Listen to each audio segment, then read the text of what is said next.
Hello and welcome to Awin's Global Retail Webinar. I'm Joelle Hillman, the Retail Client Partner at Awin, and thank you for joining me today. I'm based in our London office, or actually in my front room today, but nevertheless, I prepared a few retail trends that I'm excited to share with you from across the globe. Joining me today, I have a fantastic panel of channel experts from a variety of backgrounds, all ready to discuss our current and future retail trends. Alistair from Redblane, Laura from GSG, Chris from Reviewed, and Christina from DMI Partners. I'm going to dive straight into our Awin trend snapshot and then return to the panel for more detailed introduction and for our questions shortly. So, it's been an eventful couple of months in the world, to say the least. And with most global struggles comes kindness and positivity. We've seen all sorts of positive stories in the press, from Spanish DJs on their balconies entertaining their neighbours to American husbands celebrating 67th wedding anniversaries standing outside old people's homes with handwritten signs. And when we look at retail, we can find the positive stories too. As the high streets across the globe are shut, millions stay home, our online sales continue to climb. April marked our first full month in lockdown for most territories. In that month alone, we saw huge 70% growth across retail sales on Awin combined year on year. In May, we've begun to see some territories ease lockdown rules and some stores across different countries begin to reopen. I checked these May statistics on Tuesday. So just shy of a 4 months picture, we can see that retail sales globally at Awin are up for the channel 37% year on year. So where did the April growth come from?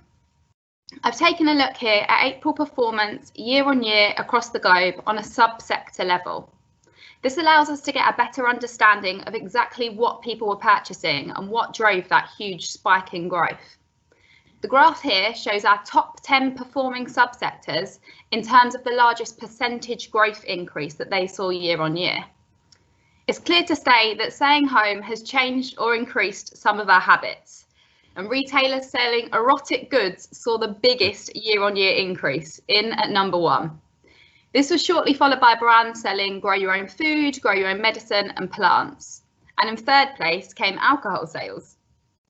The white goods sector came in at 4th with a huge 465% increase in sales year on year. This trend actually emerged quite early on and we saw lots of shoppers purchasing additional fridges and freezers getting ready for the lockdown.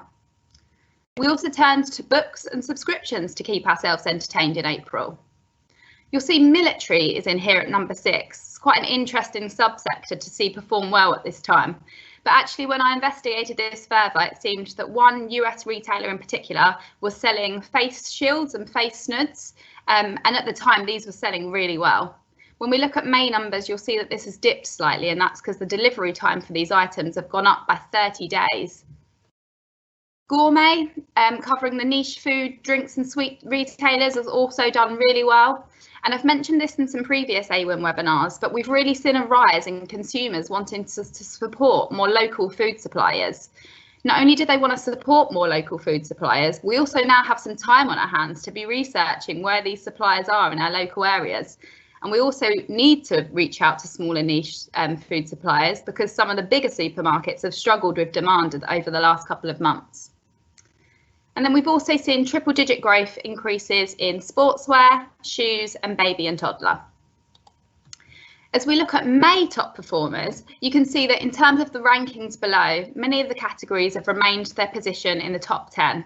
However, we have seen a few new increases come into May. So clothing, accessories, home and garden, and gifts and flowers entered as top performers in May. Mother's Day specifically for the US fell in May, and I'd assume that's why we've seen a huge increase in gifts and flowers in May. We also in the UK had an announcement throughout the middle of May that suggested that in the UK we need to continue to social distance and refrain from seeing friends and family. And the week that followed that announcement, we actually saw huge increases in gifts and flowers where people are still trying to virtually give those hugs and reach out to family and friends. Okay, so that brings us up to May. There's a lot of information in this graph because we track so many subsectors within the wider retail landscape across the Awin globe. But I didn't want to remove any of the detail because it's quite interesting. The last thing I wanted to caveat is I pulled this data at the end of last week, so again, we're just shy of the month of May. The bars on this graph demonstrate May versus April sales volume, and the dots showcase the percentage increase or decrease, and this is looking at month-on-month trends. I've also ordered the graph from highest month-on-month growth, so the categories that you can see towards the left have seen huge growth, and the categories towards the right have seen less or decreases month-on-month. One of the continued biggest increases month-on-month is green. So eco brands selling grow your own food, grow your own medicines and plants. And I have to say that I'm quite guilty of this myself. I've been watching some gardening TV programmes, and I've even picked up some tips on how to grow tomatoes and apples. Who knew you needed 2 apple trees alongside each other to allow them to grow? Furniture was one of the categories that really struggled in April, but in May they seem to have made a comeback. Our assumption here is that it feels like we started our DIY projects at home in March and April, and now we've painted those rooms, we're starting to decorate them with furniture and soft furnishings. And office supplies continues to do really well, as many professionals, including ourselves, adapt and improve our home working environments. Department stores and clothing, you can see with one of the biggest graphs in terms of the bar chart, and those are some of our biggest areas across the whole retail landscape and are continuing to do really well during lockdown in terms of online performance. Marks and Spencer's, one of our largest department stores in the UK, released an article last week talking through the changes in consumer habits. This was everything from product changes, so less of a need or desire to be purchasing ties and suits and a movement to leggings and joggers, but also even the time of day and the day of the week in which we're purchasing has changed. And then in terms of decreases month on month, a lot of it is within the entertainment space. So from April to May, we saw a decrease in electronic accessory sales, books and subscriptions, erotic, DIY and military, as discussed on the previous slide. And lastly, before we dive into our panel discussion, I wanted to cover off what's happening on the high street, or for our US listeners, the main street. The graphs here showcase some territories in which we've seen the lockdown using the padlock, and in which we've started to see some reopenings using the house symbol. So the first graph here is Spain. And on the 11th of May, Spain began to see some stores reopen with a limited capacity. And this week, the majority of stores are now all reopened. The week that they began to reopen the stores, we saw that online there was a decrease in sales performance week on week by about 2%, but year on year that performance remained flat. In DACH, so Germany, Austria and Switzerland, stores began to open with a less than 800 square metre space, which Google assures me is about 4 tennis courts. Since the 20th, the day which Germany reopened their stores, they've actually seen an increase in performance week on week by about 3%. And in terms of year on year performance, they're still trending up by 1%. Italy reopened some shops on the 18th of May, and they saw a similar story to Spain. Performance was slightly down week on week since reopening by about 11%. But looking at year on year statistics, they're still trending upwards by 1%. And the UK and other markets across the globe continue to wait for government plans to reopen. In the UK, we have started to make some small steps, and we have seen garden centres reopen. I had a look at what's happening with garden sales on the network specifically, since we've seen some garden centres reopen on the high street. And week on week, performance for gardening at Awin was down 5% across the UK. However, when I looked online, we were still up 98% through the channel year on year.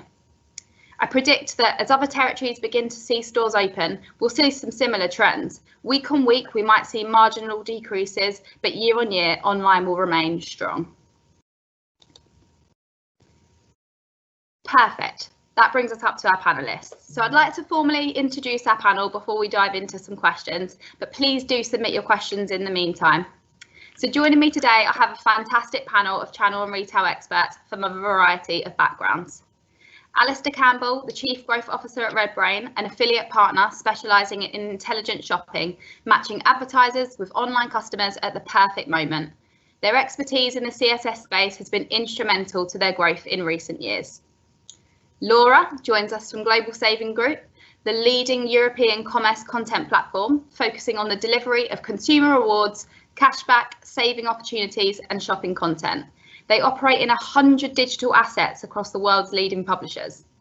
And Chris Lloyd from Reviewed, he joins us from his team of experts who put in the hard work to test products so that users don't have to. Their mission at Reviewed is to help their readers buy the best stuff and love the stuff that they already own. And last but no means least, Christina, the VP of Affiliate Marketing at US performance-based agency DMI Partners. Christina helps clients embrace e-commerce solutions and capitalise on the opportunities that affiliates can support with them. So we're going to kick off with some of my questions first, and then we'll move on to the audience questions as we start to see them come through. So Laura, I'm going to start with you if that's okay. So we've been talking about different territories at the moment. So from a GSG perspective, are you able to share with us any of the differences in consumer shopping across some of the different territories that you guys operate in? And do you think the easing of local lockdown rules is having an effect on any of the trends that you're seeing at all? Yeah, thank you, Joelle, for the intro and for the invite. Thanks so much. Yeah, I want to take perhaps two categories here because you had like a pretty detailed view on the performance that was very useful, and I think we are seeing a kind of similar trend at GSG anyway. But if we look at two categories in particular, home and garden first, so we've seen a significant increase in traffic overall across, our market from week 11, which is, the week when most of the European countries started their, the lockdown policy.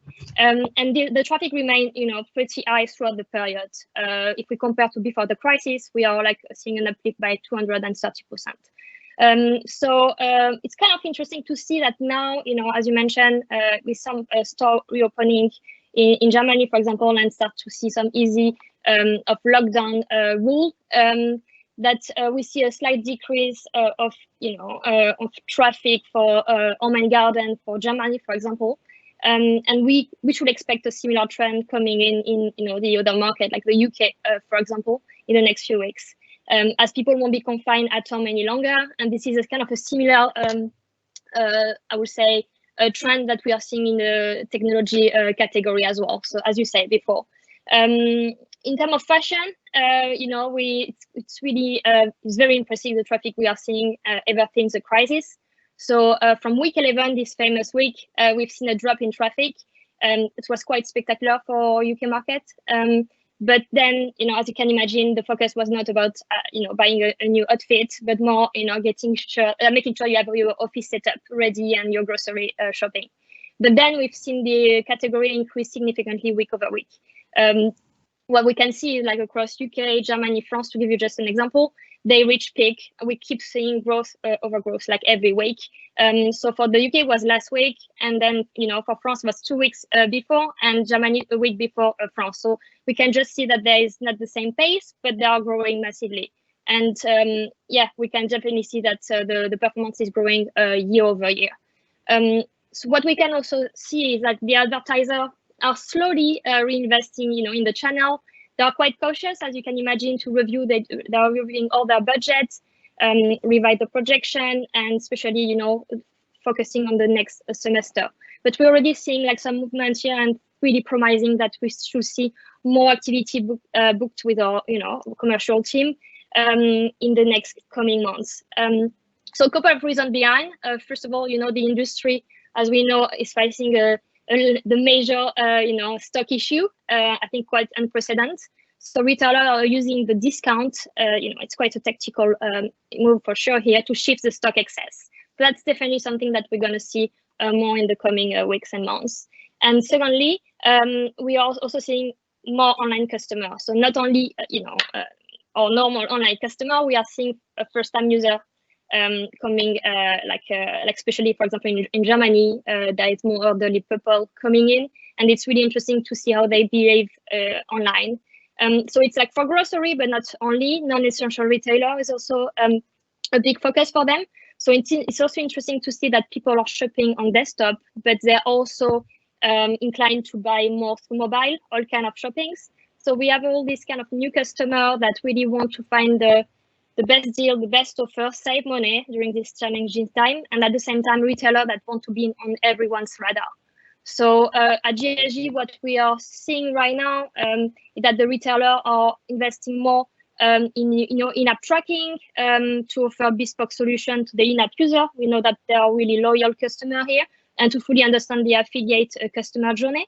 And another point, we're also seeing people investing more in the dynamic coupon solution, or the GSG solution, to give like more smarter coupon to the user based on what they have in their basket, and also to shift inventory, or move traffic from a super popular category to a more tactical one for the retailer. So we are moving, and we are seeing like some adjustment. The brand are definitely trying to new things to target this user.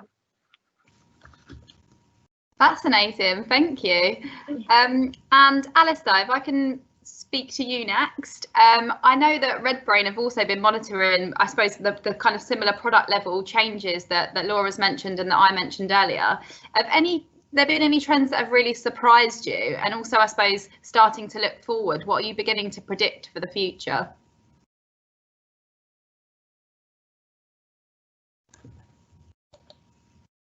Sorry, Alistair, you're on mute. Right. What I was saying there is, I wouldn't want to start with predicting the future, but I'll come back to maybe a guess or two. But I mean, what Laura's saying is exactly what we saw. It was fascinating because I was actually on a European tour at the time, and literally a week ahead of COVID. And then now you see these graphs, just like Laura's saying. It was like health, sanitization. Then it was gardening. And it's literally country by country. So what's quite interesting is you can probably now look at a country which releases the lockdown earlier and more fully. You can then look at what happens in the next 2 weeks and pretty much predict bang on what will happen in 12 other countries, which I love, because it's like we're more, after all, especially after all the Brexity stuff, we're actually all so similar, because actually we've all followed all the same patterns predictably and without fail in the last few weeks. And some of the most interesting stuff was we all know about loo roll and flour all being off the shelves, but I think the gardening thing's very interesting. Like seed searches were up 6 million searches. This is just the UK data I've got, and that's 1,000% for some seeds. These people who have never ever thought, I actually better grow my own food in case the shops run out of food.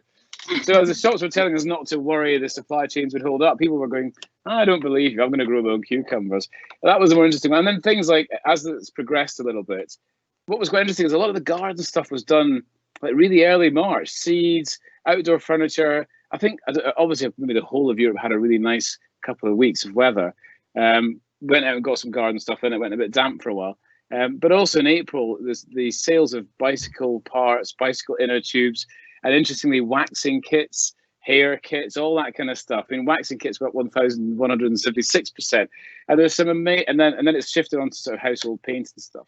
So yeah, we've gone, just like Laura says, we've gone, look after ourselves, wrap ourselves up in gloves and masks, worry about food and toilet roll, then we'll worry about health and fitness and buy free weights, and every country's done it. So if you want me to predict the future, I would look at the country which has releases the lockdown the first, gives its citizens most freedom, watch what happens in those countries, and you can pretty much predict what will happen country by country after that.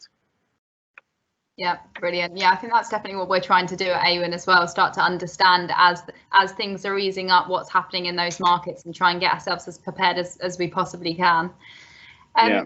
Christina, just coming to you. So while we're still focusing a little bit on online trends specifically, and obviously within most of the mature e-commerce markets, retail online makes up about 20% of the makeup. How do you think the enforced restrictions have accelerated the adoption of online shopping across everyone indoors? And do you think that some of the trends or changes that we've just discussed with Laura and Alistair are sort of here to stay? Do you think there's going to be consequences in the retail space? Yeah, so I think for the foreseeable future, they're here to stay. I mean, I also think that a lot of consumers have really become kind of accustomed to the living at home, being at home lifestyle. I mean, we represent a meat subscription company, and obviously we saw sales just completely skyrocket. But there's an overall thought that even when kind of the supply chains for meat manufacturers return to normal, we've really kind of, the consumers have really just kind of expanded their thought process when it comes to e-commerce shopping. And so whereas they might have not purchased a meal kit before, we've really gotten them used to the idea and kind of forced them out of their old ways a little bit. We're also seeing across the board for our retailers, an older demographic that's shopping online that previously maybe would go into stores or shopping malls to get what they need, but they've been kind of forced to kind of get what they need from the internet. And so we've, in a way, kind of conditioned consumers to step out of their comfort zone and get used to shopping more online. Yeah. Yeah, I can vouch for that myself. I've been on phone calls with my nan trying to help her get used to purchasing her Tesco's online shopping. So yeah, the rise of the Silver Surfer really is here. Yeah. Okay, so we've spoken a little bit about shopping trends, but Chris, I wanted to speak to you more specifically around the content that consumers want. So from your experience, are you seeing a shift in the content that consumers are interacting with? And in terms of reviewing products, do you think their priorities have changed in terms of what really is important for them? Yeah, absolutely. Things have shifted. You know, I sort of look at the world in two buckets. We had a ton of content that we created that was sort of COVID specific. So where to find masks, where to find wipes, you know, that sort of stuff. We've definitely seen a decline on that side of things in the last week or so. I think there's a little bit of COVID preparedness fatigue going on for sure. Yeah. But then, like, we have a 25,000 square foot testing facility in Cambridge, Massachusetts, and that's been closed for 2 months. So we haven't been testing refrigerators and dishwashers and televisions and things like that. So we've really been focusing on things that, one, we can test in our houses, and two, that are more sort of driven towards what's going on in the world. So cooking at home, gardening, as some folks have said, work from home, so laptops, standing desks, you know, monitors, all those sorts of things that people are now, I think it's starting to settle in that maybe they're not going to go back to the office anytime soon. So like for me, I went from 1 monitor to 3 in the last 2 weeks because I know I'm not going back to my office at least for the next few months. So, you know, we've certainly stopped testing things like luggage. You know, luggage is not, you know, anything in the travel sector right now has been a real challenge. The good news for us is that we're slowly starting to open back up. We've opened our labs back up, so the folks that do the actual testing are back in there in shifts. So we are doing some refrigerators and dishwashers and televisions right now. Surprisingly, that big, I know you had white goods on your slide, that category didn't slow like I thought it would. So I think, you know, there's 2 types of buyers in white goods, right? There's, oh my God, my refrigerator broke, I need something immediately. And then there's remodelers. And the oh my gods are going to have to buy regardless of what's going on. And the remodelers, if you're still working and getting paid, it's a perfect time to start working on your kitchen or your laundry room or things like that. So we have a little bit of catching up to do on the testing side, but you know, that was a pretty big surprise for us. Yeah. And I suppose the inspiration from the content you're getting, is it just one, common sense as to how your own habits are changing, and then 2, just keeping an eye on the news and the press and what's happening? Yeah, so well, 2. 1, yeah, our daily lives. I mean, we're experiencing this just like everybody else. So I think we're pulling inspiration from our kids and our spouses and families and things like that. There's a lot of you know, this happened to me stuff going on in our newsroom. But the second point is we're part of USA Today, and the USA Today network is the largest newspaper company in the country. And so we're in the newsroom every morning and we're looking at what angles we can pull from the daily news. So that's really been a huge help for us. And it's really let us sort of lean into our service journalism mission, which is to help people navigate the product purchasing process and how to own products and interact with their products. So, you know, we have a really sort of a built-in advantage to be in the middle of the news on a daily basis. Yeah, thank you. Cool. So we've covered a bit about what the content that consumers want, but I also wanted to talk a little bit more about consumer spend, so spend habits right now and how that might change. So Laura, if I can come to you from a discount perspective. So many of the economies that we're in at the moment, we're expecting recessionary periods. Do you expect consumers to be increasingly searching for discounts online to make their money go further at this time? And also, do you have any advice for brands on how to protect their margins while still engaging with these shoppers? Yeah, thank you, Joelle. Yes, so yes, we are seeing like research coming out and point that customer basically wants brand to help by offering a discount promotion. So that's definitely the case. And that's been the case before, in the previous recession. So it's nothing, previous economic recession. So it's nothing new. People want value for money with, with life and financial changes happening. We have to let sales require, the sales require more like I would say, advice, understanding of the customer, and understanding of their needs. So it's really important to understand the user right now during this difficult time. And it's going beyond, the discounting. Retailer have to provide smart purchasing methods. So it's not only like a pure like discount. They really have to think about the next level of customer experience here, and link the customer with the right product they want, but as what they need in life. So definitely right now, it's like trying to understand what the user will need in the next coming weeks, because we keep reviewing what's happened in the previous weeks and months, but now we need to focus on what's going to happen in the next few weeks, and that's where we need to listen to the brands and find a way via our solution, or the content. E-commerce content is really important to also help put the review in place. As Chris said, I think it's key. We need to guide the user right now. Yeah, exactly what you said. You mentioned discount and content there. Actually, Chris, if I can jump back to you, just because I know that you guys have a whole content section on site that features money advice for consumers as well as sort of product advice. Are you seeing an increase in type of content that people are needing from a financial perspective? And do you think consumers will be prioritising price as a factor, as Laura mentioned, for online purchases more than usual now? Yeah, I mean, let me start with the second piece of that, which is the prioritizing price. That is 100% happening. I mean, if you look at the unemployment numbers and wage cuts and furloughs and all that stuff, there's not as much disposable income. For us, though, we have an entire team dedicated to deal surveillance, but we strongly believe that there is no such thing as a good deal on a bad product. So what we do is we work very hard at finding the products that we love at the best prices, not just sort of, this is 50% off. It's 50% off a terrible product that doesn't help anyone. That's not going to be a service. Yeah. But as far as personal finance, that's a huge growth category for us, but it's a little bit in flux right now. Like, I don't think, our partners are sort of paused at this point. If anyone else is in this space, it's, I don't think the credit card companies and these folks know exactly where this is going to land.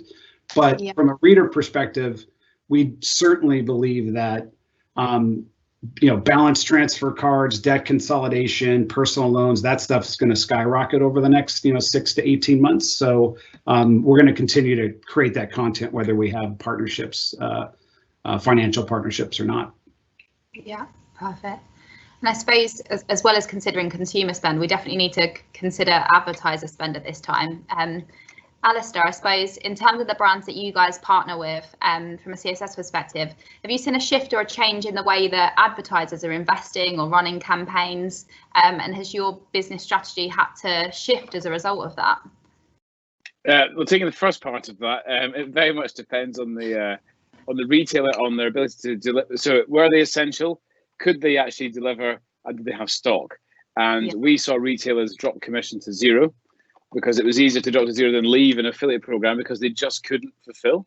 So they just didn't have any stock left. If you sold gardening shears, you ran out in a week. That was it. And of course, if it was coming from China in a container, you were going to wait. So we saw the kind of this weirdness where, if you were essential and you had stock and you could deliver, then you carried on, even putting the commissions up, because you had a good opportunity there to get more impression share.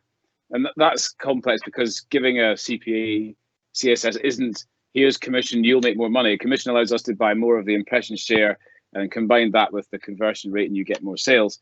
So we saw that. And then you saw people who were essential but didn't have enough stock, so they would drop the commission temporarily, get stock in, put the commission back up. So they were kind of using the commission level they would pay in a way to manage the ability to have stock and deliver. How they will change it in the future, it's interesting listening to Chris. I have no idea how this will pan out with people spending. It strikes me when you get 8.3 million people that the government is paying $2.5 grand to. Are all those jobs really going to be there when we go back? I mean, is it going to be the deep recession? Is it going to be a depression? Is it going to be a V shape? I don't think there's a monetary expert in the world who can tell you the answer to that. So I certainly can't. My concern is out of that 8.3, that people are sort of continuing, and like Chris says, they're doer-uppers and they're sort of spending the money, and they may need the money in 2 or 3 months if those government initiatives don't continue. That's my biggest fear, really, for the retailers. Yeah, no, I completely understand that. I think that's probably definitely what we're all thinking right now. I would caveat, of course. Sorry, I would caveat that with I have no marketing, no monetary expertise whatsoever. It is just an opinion I've got looking at what's happening. Yeah. And I suppose you talked us through some of the changes that retailers have made, mainly due to stock issues or other demand issues. How's that affected you guys as a business when brands are having to zero commission or make changes to the way in which they work with you guys? It was balanced out because there were more brands coming in super fast, scaling up quicker. So if you had a warehouse full of stock, you were absolutely fine. If you were in a segment which went through one of those peaks that Laura was talking about, you had your peak, you got over it, you had time to reestablish and reassess. So I think overall, we've just seen, like everyone else here has, is there is more e-commerce. We only do e-commerce, and therefore that's okay. It's fine. Yeah. And Christina, what about yourself? I suppose we're talking currently about retailers, affiliates and consumers, everyone being affected by the crisis, and that supply chains have been massively disrupted. Logistics of warehousing, delivery, so many dilemmas that retailers are having to face at the moment. Have you seen this impact your business at all? And how have you tried to support your retailers in navigating these problems? Yeah, so we've definitely seen it impact our roster of brands. We were actually just looking, and 43% of our brands actually sold out of one of their best-selling products. So we had to really kind of shift our marketing efforts to focus on products that were kind of lower demand. And as far as there's really like 2 different sides. There's the advertisers that are just seeing things fly off the shelves and demand is so high. And then there's advertisers that are kind of in more unique categories that have really had to kind of figure out how they were going to incentivize affiliates to promote them when they weren't on trend.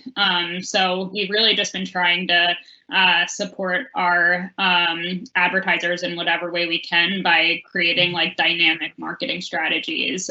Each brand is super different and they're experiencing something different during this time. So we've just tried to be nimble with figuring out how to best communicate with publishers, how to best work with publishers, depending on that brand and how they're falling as far as like consumer trends.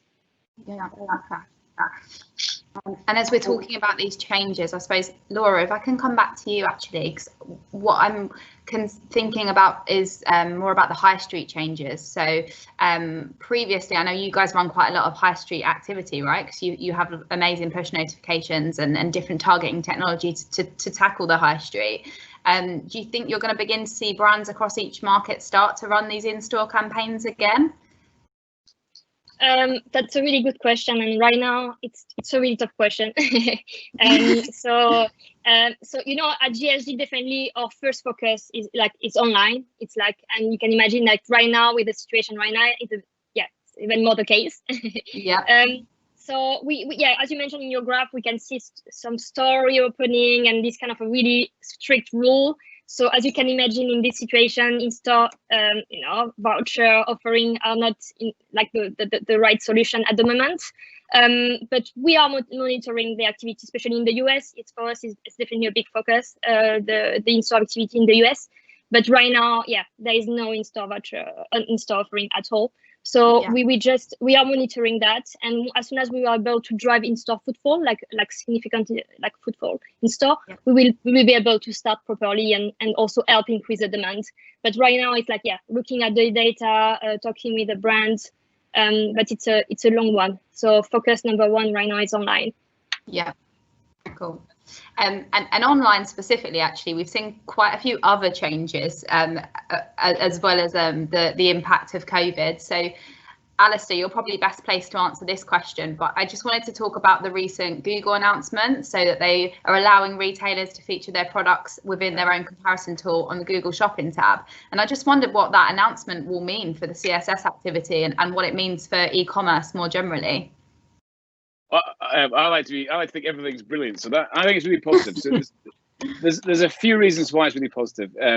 One is it raised that week that they did that huge awareness in e-commerce, and actually we were getting questions from people who weren't even online going, help, I need to be online and this thing is free and how do I get to it? And then once you explain the difference, so this affects the shopping tab. You can put your products on, take the product feed, it's in the shopping tab. It's not in the carousel where the main search results are. So on mobile especially, you're not going to be there. But what it does do, it educates people about the quality of feed, how the feed and the descriptions within the feed and the data you've got about a product, how that drives and increases some incremental value for you. So if you're not in shopping at all, it's brilliant, right? So now you learn it, you understand it, and of course you can go to people who can help you promote it, which in the end will come down to the CSSs if you want to be in there, which includes, of course, Google Shopping being a standalone CSS. So I think it's fantastic because it gets more people in faster. Let's be honest, it gives Google some great PR, but helping people who are, trying to get more sold online. But in the end, it's much better for everyone. Yeah, I love your positive outlook on everything. It's great. Yeah. I mean, if you look at all the doom and gloom stuff, you'll just cry into your beer. And the opportunity here is we've seen this with Facebook Shops. You've seen it with Shopify. You've seen all the people who can now work at home. There are some terrible, tragic stuff happening, right? And there's some terrible unknowns, as we've discussed, about the economy. But also there's massive periods of opportunity and change for flexible working, seeing your children, working at home, building new, smaller businesses. Maybe people take a step back and saying, do I want to, and e-commerce is integral to all of that, because you don't have to go out. So it's, for all of us in this space, it's a huge opportunity. Yeah. You've given me a perfect segue there, actually, as I wanted to talk about the Facebook shop. So thank you. Christina, I wonder if you're best placed to answer the next question. So as well as the Google announcement, as Alistair mentioned, we've seen Facebook launch its Facebook shops, and we've also seen Amazon take its commission cuts. There's been just so many changes. What do you make of some of these significant shifts, and how do you think they're going to affect e-commerce now and moving forwards? Yeah, I mean, the growth in the e-commerce sector has just been so strong. I think we'll only continue to see companies kind of build up their e-commerce offerings because demand is so high. I mean, that's one of the key reasons that Amazon cut commissions, is because they were struggling to keep up with the surprising and urgent demand. So all in all, it's just a huge indication of the volume of dollars that have essentially shifted to e-commerce. And there are several companies that are getting really aggressive at finding ways to drive those dollars and to drive those dollars away from Amazon so they can get some market share. And then another thing I would add is with Google product listings and Facebook shops, brands retain ownership of the customer there, whereas Amazon, they don't. So I think it will be interesting to see what other players enter the space and how they function, and what, if anything, brands are giving up to engage on those platforms. And then I think the other side of that is just the online shopping experience is bound to become so much more intuitive and ingrained in our lives. So I think this is just the beginning of things to come there. Perfect. I've got one more question for you, actually, Christina, and then I'm going to try and go into the live event Q&A, so answer some of the audience questions. But I suppose just more specific to our own industry. So affiliate marketing has always been famous for our relationships. So how do you think lockdown's been affecting us building relationships with each other and brands across the industry? And do you think technology's been able to successfully bridge that gap for us? Yeah, so my boss actually made a joke to me that the industry that has been affected the most are the bars at all the conferences. But it's interesting. I feel like I've connected now more than before, face to face with our publishers, our brands, our partners, obviously digitally. But still, I've done more video calls in the last 2 months than I have in my life. And I think also we get to see people and really know people in a more personal environment, which kind of aids in helping us to build better relationships. And then I think also just with the inherent challenges comes opportunities, and especially opportunities for partnerships. I'm a firm believer that we're better together, and working together, we can kind of help each other overcome some of these challenges. We're doing more co-marketing and brand-to-brand efforts than we were before, because the reality is that people need each other and other companies to help their businesses survive during this time. So it's kind of forced people to think more outside the box and break down walls and form new connections. Yeah, I completely agree. And actually, I know a lot of us were talking about this before we went live on the webinar, just about how different it is to be hosting an event like this rather than having a live audience in front of us. Alistair, in terms of your positive outlook on life, any top tips you've got for people in terms of keeping these relationships remotely? I still miss meeting people, I'll be honest. The people I met, but I mean, I was only in the business a year. The people I met face to face, I went around Europe, met everyone. I think those relationships, as you've just said, Christina, are stronger because you've spent more time. Like I've had an evening social and I bought the wine with people, which you'd never have done before, even unless you'd gone to Berlin or gone to Paris.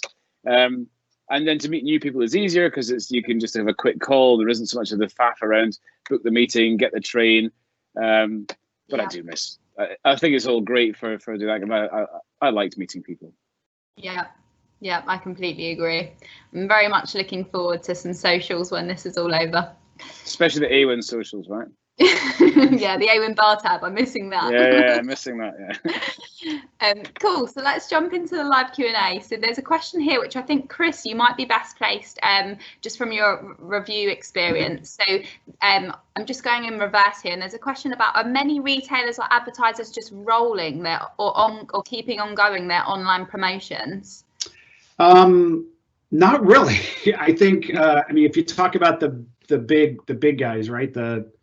I'll leave them unnamed at this point, but they've been pulling back, and they have supply chain issues and things like that. We do have a handful of partners, smaller partners, that are sort of leaning into this. In fact, I mean, if I was in the D2C space, I would really be pushing an aggressive strategy to try to take some of that market share away. I think Christina talked about the fact that they don't own the customer, right? Like, this is a huge opportunity for these smaller companies to go grab those customers away from Amazon, and there's so much value there. But it's been sort of all over the place. I mentioned credit cards, though, that's been all but paused. The big retailers have either cut back or shut down. But I also think there's been some, sort of fashion companies. We've had a lot of interaction with tech companies, like laptop companies like that. So it's sort of category by category. Yeah, perfect. Thank you, Chris. And you mentioned fashion. Actually, there's a fashion question here as well. Laura, I don't know if you're best placed to answer this one, as you were discussing some fashion trends at the beginning of the questions. Yeah. So the question here is: did fashion retailers pull back on spend since or during the COVID lockdown, and have they begun to spend again, or spend as much as they used to previously? And then the follow up to that is this spend trends CPI or tenancy? Yeah, good question.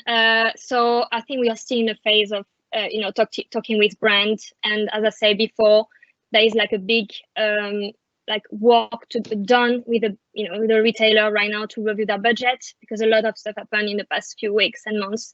So they need to review the forecast for the second half of the year. So right now it's a phase where we are waiting a bit. They are keen to push because they want to be on people's radar. They want to make sure that they can retain the customer, but at the same time they're cautious, and we are seeing that in the level of tenancy, as you mentioned in the question, or even CPA increase.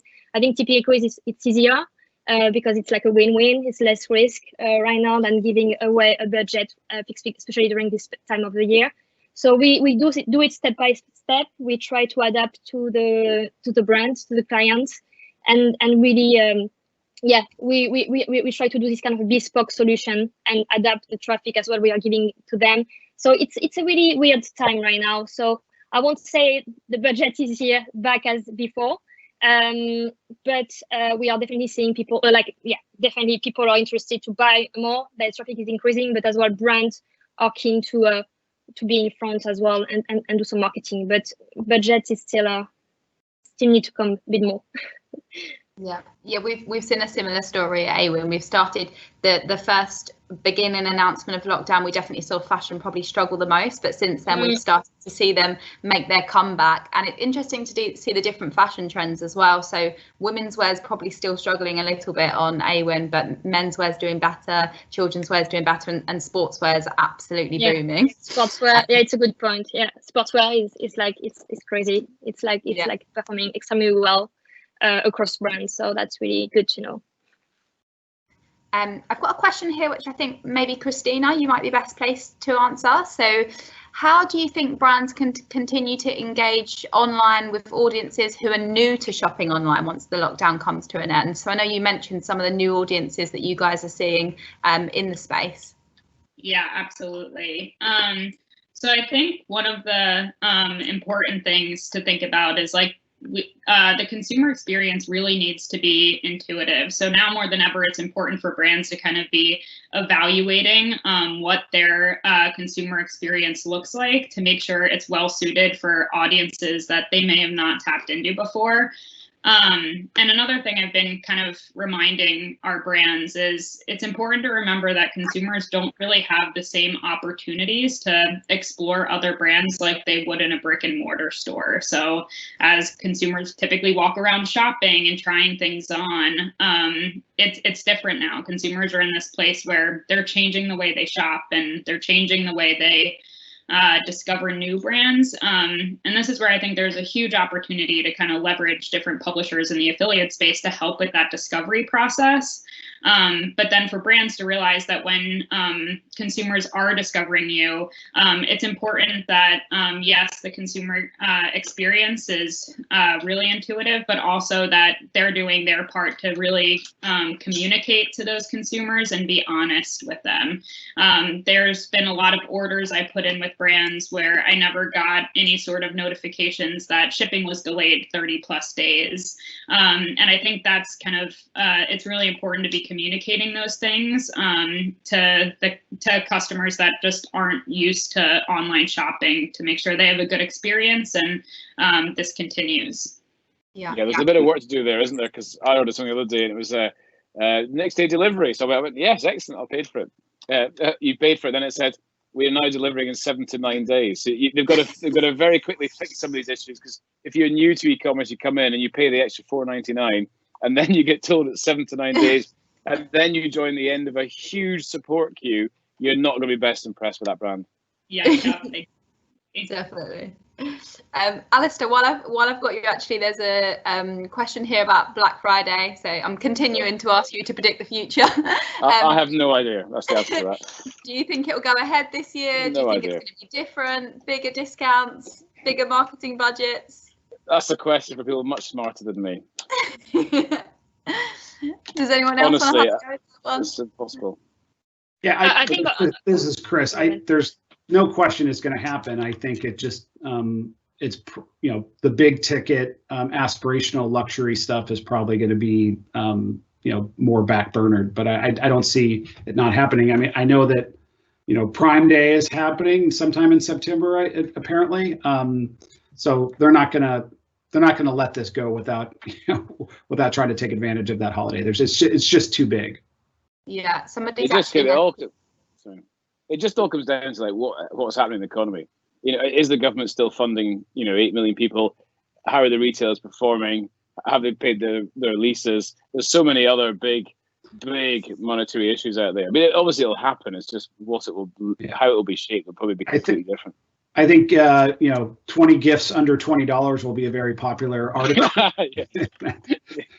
Yeah, I might write one myself. And we perhaps won't see people like in the street like we used in the previous video, or like image of people running in store. Perhaps it will be a really different Black Friday this time. Yeah. Chris, there's a question here specifically for you. So which product categories will your testers be prioritizing when they're all back in the lab? And I know you mentioned it's started to reopen now. Yeah, so we've got some catching up to do with ovens and dishwashers, refrigerators, televisions, that sort of thing. But I think we're gonna let the sort of market dictate where we go. I'm assuming that that will continue to lean into cooking, gardening. I think we're going to do a lot of stuff around sort of extending your house into your yard. So patio furniture, pizza ovens for the back, grills, that sort of thing. I think people are going to spend a lot of time researching that, and I think the work from home stuff will continue to grow. So we're going to let the market dictate it for the most part, but again, I don't see us doing much in like luggage and travel anytime soon. So I think whatever the world is telling us to do is where we're going to go. Yeah, I love the phrase extending your home into the backyard. I feel like I've definitely spent more time in my garden on my garden sofa than I ever have. Yeah. There's a question here which I think maybe Christina, you might be best placed to answer, as it's around the publisher makeup. So do you think that the biggest publishers in the affiliate space are currently gaining more market share than before? And will this make some of their competitors disappear? Yeah, so honestly, we're just seeing so much diversification of revenue right now.